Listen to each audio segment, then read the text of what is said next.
Hello à tous, c'est MeloGP et on se retrouve aujourd'hui pour résumer les séances d'essai du Grand Prix du Portugal.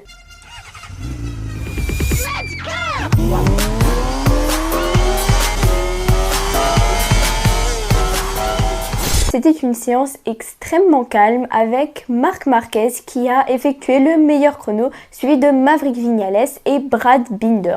En 11e, on retrouve Fabio Quartararo, en 13e, Pecco Bagnaia et en 16e, Johann Zarco. D'ailleurs, dans le top 10, on a notamment retrouvé Jack Miller, Joan Mir, Alex Rins, Jorge Martin, Franco Morbidelli et Miguel Oliveira. Il y a eu de nombreuses chutes durant la séance d'essai qui comptent pour les qualifications et le tout en seulement une dizaine de minutes. Et celui qui a ouvert le bal des chutes est Aleix Espargaro. D'ailleurs, de la fumée se dégageait de sa moto, mais heureusement, ce n'était rien de grave. Il y a également eu la chute d'Alex Marquez, de Marc Marquez, de Franco Morbidelli et de Luca Marini. Malheureusement pour les pilotes, ils n'avaient pas les meilleures conditions de piste. Elle était lisse et avec de la poussière, ce qui fait que c'était plus compliqué pour eux de rouler correctement. D'ailleurs, Johann Zarco a dit qu'il avait du mal, qu'il le sentait et que ça allait pas être son week-end. Ça, on l'a remarqué dès la première séance d'essai libre. Pour le top 10 des pilotes directement qualifiés en Q2, on retrouve Enea Bastianini qui a effectué le meilleur chrono,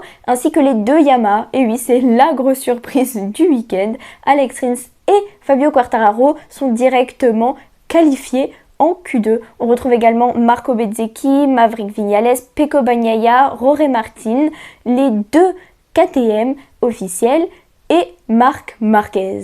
Pedro Acosta a terminé avec le 11e chrono et se retrouve donc obligé de passer par la Q1, ainsi que notre second français Johann Zarco qui lui, très en difficulté, a terminé avec le 20e chrono. Pour la deuxième séance d'essai libre, elle était très calme à l'effigie de la première séance d'essai libre. On a pu constater que le pot d'échappement des KTM est très court comparé à celui de l'année dernière. D'ailleurs, durant la séance, un élément en carbone de la moto de Jack Miller s'est envolé. Et dans le top 3, on retrouve les deux Aprilia, Maverick Viñales avec le meilleur chrono et Aleix Espargaro avec le 3e. Et entre les deux, on retrouve notre rookie Pedro Acosta. Fabio Quartararo a terminé avec le 8e chrono et Johann Zarco a terminé avec le 18e. Voilà pour les essais du Grand Prix du Portugal et à tout de suite pour le résumé des qualifications et de la course sprint.